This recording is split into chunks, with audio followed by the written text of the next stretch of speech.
Welcome, podcast friends. We're back with volume 6 of the Best Investment Writing series. Each year, our team carefully sorts through tons of research and investment letters from some of the most respected money managers and investment researchers from all over the world to pick the best of the best to share with you. We offer the authors of those pieces the chance to record an audio version as a segment of the podcast.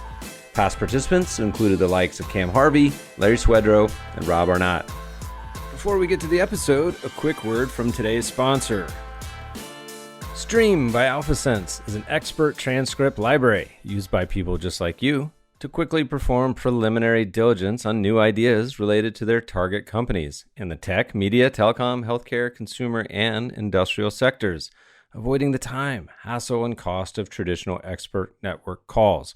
With over 15,000 on-demand expert call interviews, hundreds of new transcripts added every day, AI smart search technology, and 70% of experts unique to their network, it's no wonder the world's leading financial firms choose Stream. For the Best Investment Writing series, we'll be donating the money from Stream to the charity of each author's choice. So thank you to Stream for sponsoring this episode. To show your appreciation, be sure to visit streamrg.co/meb to sign up to get a 14-day free trial with no credit card required. Once again, that's streamrg.co/meb for your free 14-day trial with no payment method required. Enough from me. Let's get to our guest and let them take over this special episode. Hello, this is Richard Ennis. I'm retired chairman of EnnisKnupp and a former editor of Financial Analyst Journal. Today I'll be reading from an article appearing later this year in Journal of Portfolio Management. It's titled, The Modern Endowment Story, a Ubiquitous U.S. Equity Factor. It's actually the third in a series of articles on endowments I've done in the last 2 years. The first article, Endowment Performance, which appeared in Journal of Investing, examined returns over a 47-year period beginning in the mid-1970s. It identified 3 investment eras. I call the first of them the stock and bond era. That's when endowment portfolios consisted primarily of U.S. stocks and bonds. It ran for about 20 years. I concluded during that era, Nakubo's composite of large endowments underperformed passive investment by about 80 basis points a year, roughly the amount of management fees and transactions costs. I dubbed the second era, which ran from 1994 through the mid to late 2000s, the golden age of alternative investing. During that second era, those same endowments outperformed passive investment by about 400 basis points a year, and generating great enthusiasm for what came to be known as the endowment model. The golden age came to an end with the global financial crisis of 2008.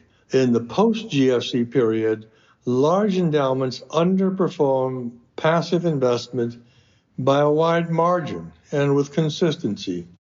The composite of large endowments underperformed the passive benchmark in the post-GFC era by an average of about 1.6% a year, and in 10 years out of 12.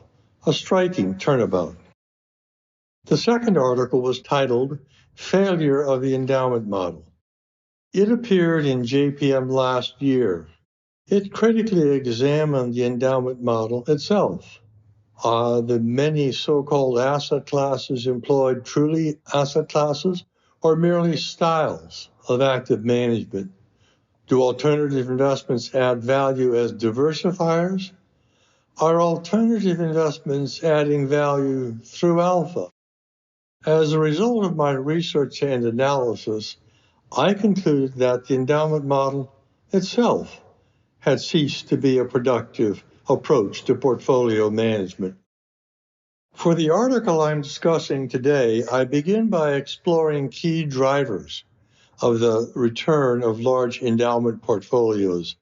These drivers include U.S. equities, non-U.S. equities, high-yield fixed income/credit strategies, private market real estate, venture capital, buyouts, and various hedge fund strategies. What I immediately find striking is the high degree of correlation between these return drivers and the U.S. equity factor. By the way, I proxy the U.S. equity factor with the Russell 3000 stock index.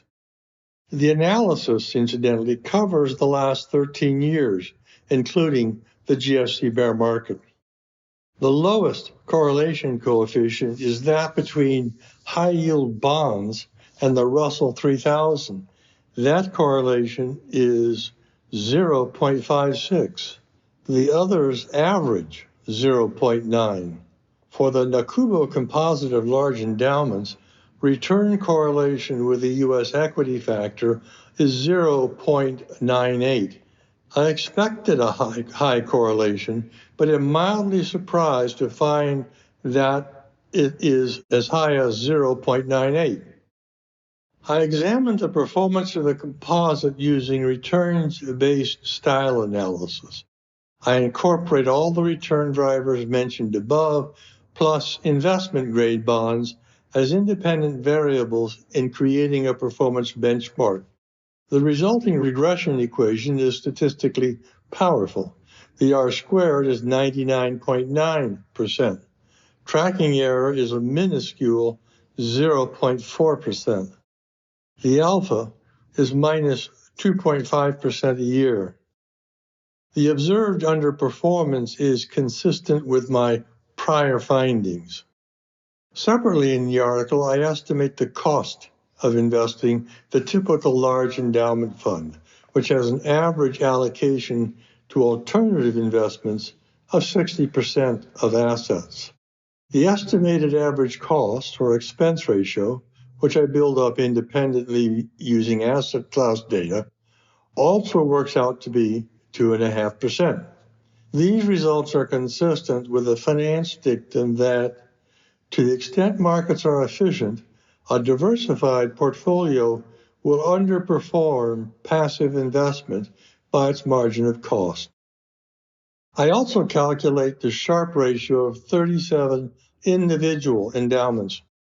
Here I find that all but 2 of them have a lesser Sharpe ratio than the benchmark. This result reinforces the underperformance story, with high cost being the most likely cause. After evaluating the performance of the endowments, I return to the very prominent influence of the U.S. equity factor in accounting for endowment returns. I'm interested to see if I can observe any trend in how the U.S. equity factor impacts endowment returns. To do this, I apply the benchmarking algorithm described above over decreasing time periods. Beginning with the full 13 years, I reduce the window to the most recent 5, 1 year at a time.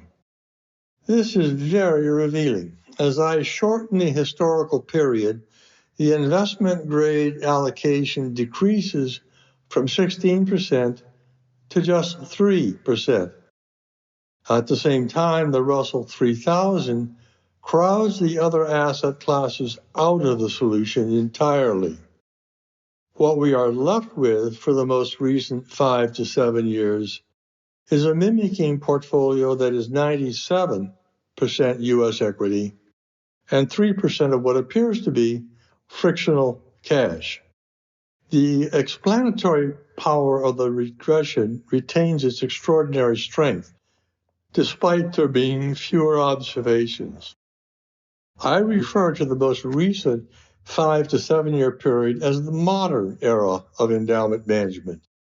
During the modern era, for all intents and purposes, the U.S. equity factor is the exclusive driver of returns. The modern era constitutes a fourth era of endowment investing, when large endowments became all-in U.S. equity investors. These results raise important strategic questions.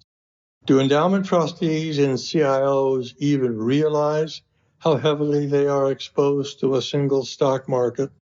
The fund's bias toward the home market takes on additional importance in light of the extraordinary valuation level of the U.S. equity market. As of October 2021, Robert Shiller's cyclically adjusted price earnings, or CAPE ratio, for the United States was approximately 39, compared with about 24 for Europe and Japan. At 39, the U.S. CAPE ratio is 2.3 times its long-term average of about 17. It reached a low of about 13 during the GFC. And at a CAPE ratio of 39, investors buying U.S. equities are paying 63% more for their earnings than are investors in other principal markets. The endowments are betting heavily on the home market and paying up to do so. The Japanese experience offers a sober reminder that country market diversification matters. Japan's share of global market value rose from less than 5% of ACWI to about 40% over the course of 2 decades, only to fall back to about 6% currently. Here are a few takeaways from the article. Large educational endowments in the U.S. have heavily concentrated their investments, liquid and illiquid, in ones that are moderately to highly correlated with a Russell 3000 index. They have underperformed by 2.5% a year over the 13 years ending June of 2021.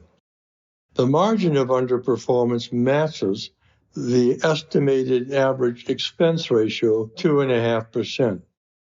During the most recent 5 to 7 years, which I refer to as the modern era, modern endowments have exhibited an effective U.S. equity exposure of 97% of asset value, with frictional cash accounting for 3%.